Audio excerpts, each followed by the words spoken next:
Teman-teman, ayo kita jalan kaki. Mumpung masih pagi ya, setengah 6 di Balandongan Kidul. Pagi ini ada halimun, halimun kabut ya. Nah, biasanya kemunculan halimun ini identik ya dengan kelembaban ya, dengan kelembapan lembab. Begitu teman-teman, setelah kemarin hujan muncul halimun. Atau biasanya kalau musim halodonya, musim panas itu suka ada halimun tuh. Halimun ini ada di jalan Balandongan, apalagi kalau di wilayah-wilayah yang tinggi ya, seperti PH Selabintana mungkin itu tiap pagi halimun. PH itu bisa Pasir Kuni, bisa juga Pondok Halimun ya. PH itu di wilayah yang tinggi itu halimun selalu muncul setiap pagi, bahkan menjelang malam sampai malam pun pasti halimun itu menyelimuti wilayah-wilayah yang ada di ketinggian begitu. Nah, untuk wilayah yang ada di bawah ya, itu biasanya tidak selalu muncul halimun kecuali di waktu-waktu tertentu. Namun untuk Balandongan ya, sejak dulu memang selalu muncul halimun, cuman hanya yang beda itu ketebalannya saja. Mungkin di musim panas apalagi ya, itu ketebalannya itu cukup tebal sekali ya.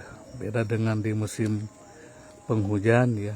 Meskipun ya di musim hujan selalu ada ya, cuman agak tipis lah. Kalau di usum halodo nya komo subuh tebal pisan ya teman-teman halimun ini. Nah, intinya dengan adanya halimun ini saya mengasumsikan bahwa wilayah kita memang masih disesaki atau dipadati oleh ini nih, oleh vegetasi alami atau tumbuh-tumbuhan. Begitu saja ya. Jadi mungkin di wilayah lain pun sama lah ya. Cuman karena wilayah kita ini masih dipenuhi oleh vegetasi alami, maka otomatis di setiap pagi itu akan muncul halimun. Samalah halnya ketika di wilayah pegunungan, itu dalam kondisi suhu tertentu akan muncul halimun. Nah, kita patut menjaganya, jangan sampai jangan sampai vegetasi alami ataupun tumbuh-tumbuhan ini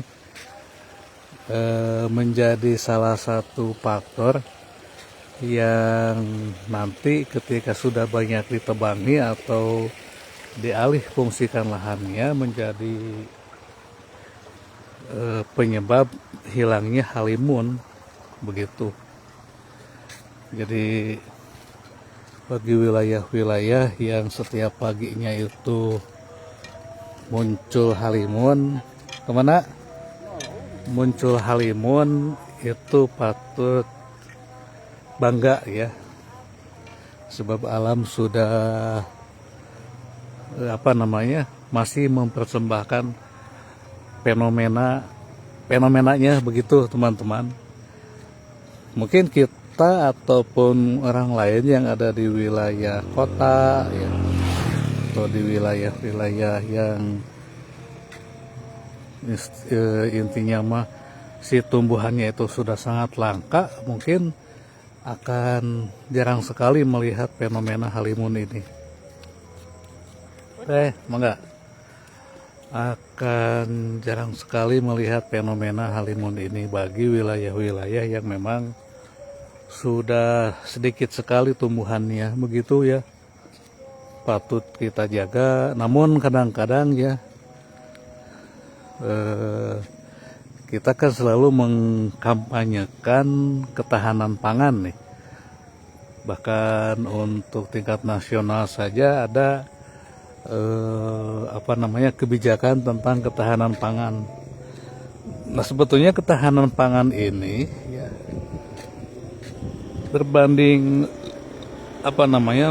lurus dengan jumlah lahan yang siap ditanami, kan begitu. Karena yang namanya pangan itu adalah hasil dari ini nih, hasil tina tatanen ya, ketahanan pangan itu. Dan kita itu menanam padi saja ya, menanam padi itu di sawah, di lahan, di tanah.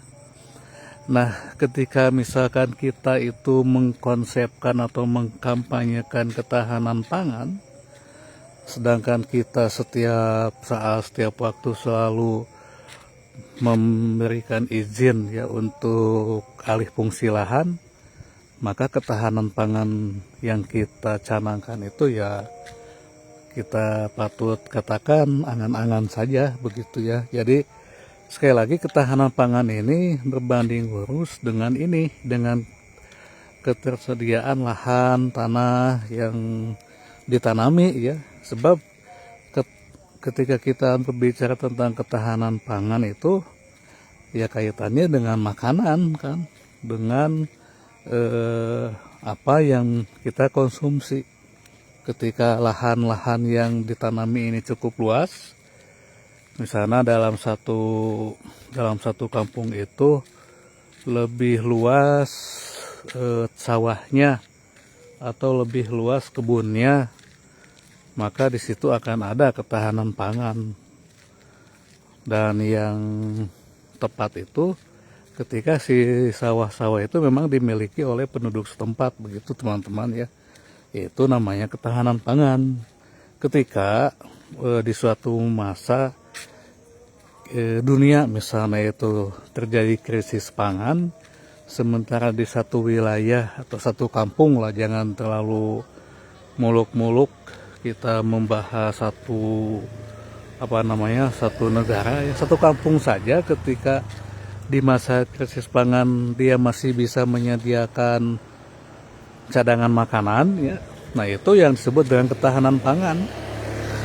Misalkan dunia sedang mengalami krisis pangan, satu kampung malah surplus dengan hasil tatanen ya, atau memiliki cadangan makanan atau cadangan pangan. Nah, itu yang disebut dengan ketahanan pangan. Jadi bukan hanya bukan hanya program saja ya, bukan hanya ketahanan pangan ini angan-angan, tapi memang mesti diwujudkan dengan ini. Nah, dengan ini ya, dengan lahan yang tersedia yang ditanami oleh padi, oleh kacang misalnya, oleh kedelai. Nah, itu ketahanan pangan. Begitu ya teman-teman. Jadi kadang-kadang kita itu menggagas sesuatu tapi ambivalens dengan kebijakan lainnya. Ambivalen itu jadi kita itu ingin ketahanan pangan, tetapi di sisi lain kita malah ada satu pihak yang sibuk mengalih fungsikan lahan tina sawah misalkan jadi pemukiman atau kebon atau leuweung dijieun pila kan gitu. Satu sisi ingin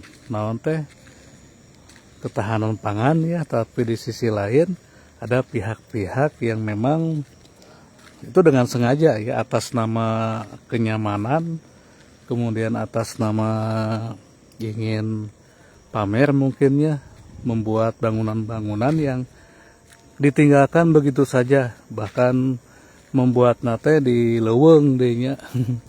Padahal tina saung we nya ulah permanen, maksudnya tina bahan bambu kan itu lebih